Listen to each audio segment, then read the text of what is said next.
All right, joining us now is Congresswoman Elise Stefanik. As we noted earlier, Harvard just removed her from their advisory committee because she dared to talk about her views on the election. Congresswoman, thanks for being with us. I mean, it's a pretty prestigious position. We've watched for years conservatives aren't even allowed to really speak on college campuses. It's fairly common.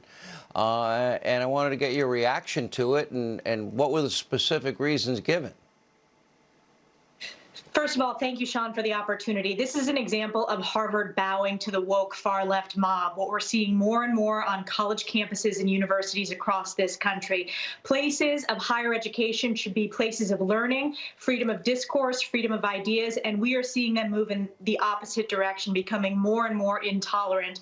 The reasons that were given to me is because I stood up to object to the Electoral College, the electors specifically from 4 states, and I stood up, if you look at my floor speech, I stood up on behalf of my district and specifically talked about the constitutional questions that are at play. These are valid questions about governors, judges, secretaries of state not following state election laws. But really, at the end of the day, Harvard made this decision because of the pressure from the far left. There was a petition, and they asked me to resign twice. I said, absolutely not. I will not voluntarily resign because my job is to stand up for my district. Oh, and we should welcome conservative students. But essentially, Harvard purged the only Trump voice, the only Trump voter on the board of Harvard's Institute of Politics. And what's frustrating to me is the people that are hurt the most are the students, are the next generation of leaders, where they are taught that their views will now be silenced if they don't agree with the majority of the far-left viewpoints at Harvard. So it's a shame. So there's basically just one point of view that you're allowed to have at Harvard.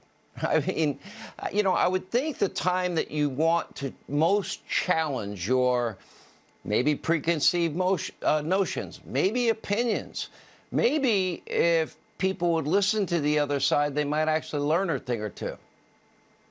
Absolutely. College campuses should be venues where you challenge one another, where you foster critical thinking, where you get different perspectives. And what is so unfortunate is that, you know, when I was an undergraduate at Harvard, I definitely was in the minority. I was a conservative student. I was a first-generation college student. But it is becoming harder and harder. And it shows an utter disdain for people that don't come from the liberal bubble, that people that don't grow up with parents who are in academia, with parents who are in far-left politics. So I'm very concerned about the precedent this is setting. This is not just going to be me. This is going to be about banning fellows, professors, and even not allowing students to speak up for their beliefs. And I've been really overwhelmed, Sean, the positive feedback I've heard, not just from my district, but from alumni of Harvard who vehemently disagree with their attack on freedom of speech. And it's just a shame. I feel most bad about the students who are young conservatives who are looking for,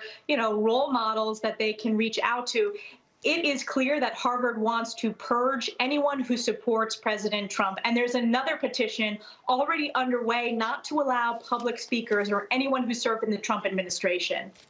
All right. Thank you. And, you know, I hope maybe another college does have interest in both sides. Hire somebody on the left.